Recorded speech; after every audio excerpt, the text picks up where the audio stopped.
He's like, all right, let's rehearse it. Let's go through it right now. I'm like, holy shit, I'm gonna have to act against Benicio del Toro right now. It's a real nightmare.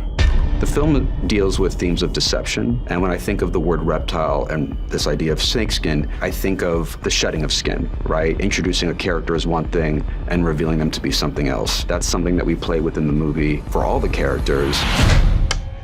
We're gonna talk through the creative process behind my first feature film, Reptile.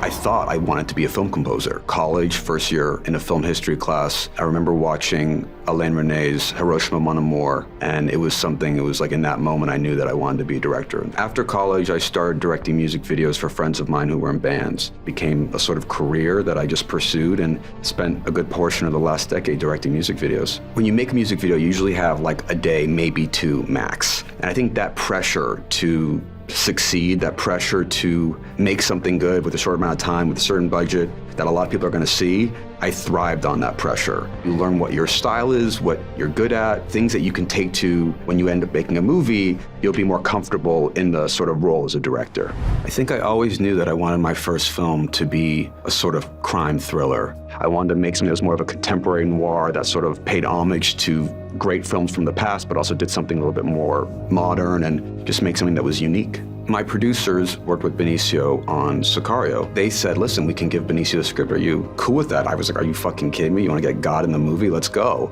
All right. I remember one of the first times I met with him, we were going through the script and talking about certain things, and he's like, all right, let's rehearse it. Let's go through it right now. I'm like, holy shit, I'm gonna have to act against Benicio del Toro right now. I'll never forget that experience for the rest of my life because he's so disarming as an actor and he's so talented. The way I like to work as a director is I like to articulate what my vision is as completely as I possibly can. And then I allow the actors to get inspired and let them sort of run free. Certainly working with Benicio was one of the greatest experiences of my life. Someone who is one of the greatest living actors. Justin got involved in the movie probably 6 months before we shot the film. Incredible guy, so much energy, so fun, so talented. And I'm impressed by the way he inhabited the role because he did it with a lot of nuance, with a lot of restraint. He's vulnerable and withholding at the same time. I'd never seen him in a performance like this, and it was terrific to work with him. Alicia brings such a wonderful energy to the set. She comes to set, she knows exactly what she's doing. You talk to her for like 2 minutes, she's like, yeah, I got it. She's in the scene, and she just brings it to life in the most magical, amazing way. She really is, I think, one of the emotional anchors of the film. What are you telling me right now? He's in on it. What? Working with great actors is like one of the most rewarding and incredible experiences that a director can have. I wanted to make a film that felt like a card trick, where as you're seeing it, you're sort of changing your opinions based on what's unfolding in real time. The longer you can create a sense of in real time claustrophobia, I think the more impactful it is for a viewer. We're with the Scarborough Police Department, and we're looking for Sam Gifford. Okay, that's me. One of my favorite sequences in the movie is when Justin is giving a tour to Benicio's character of the house that's for sale. You're not afraid of guns, are you? Not if they're in the right hands.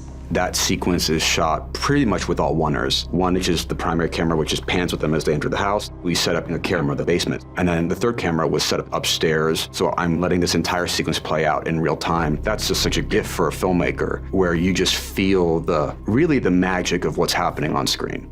Now, I think it looks a little dated, but you could replace these countertops with granite or some type of marble. I never intended to direct music videos. I sort of just fell into that because of friends of mine who happen to be musicians or in bands. I have a deep appreciation and respect for how music and image work together. When you think of like great noirs or great thrillers, oftentimes those scores are just addictive and they're mesmerizing. There's sort of an internal tension. Some of my favorite films have very distinct singular scores where you can almost, when you hear the title of the movie, you can almost hear the film before you even see it. I knew that when making Reptile, I wanted to have a very bold and original and singular score that you would associate with the film.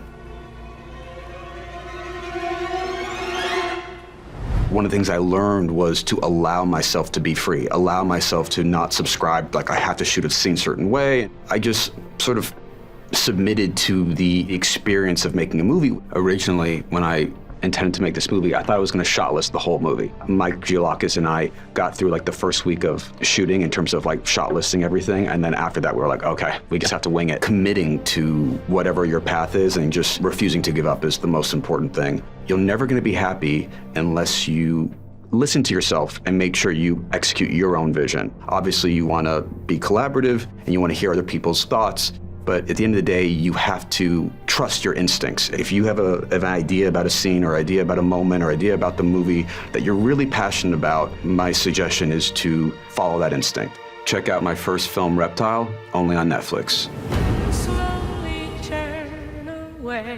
Interesting, huh?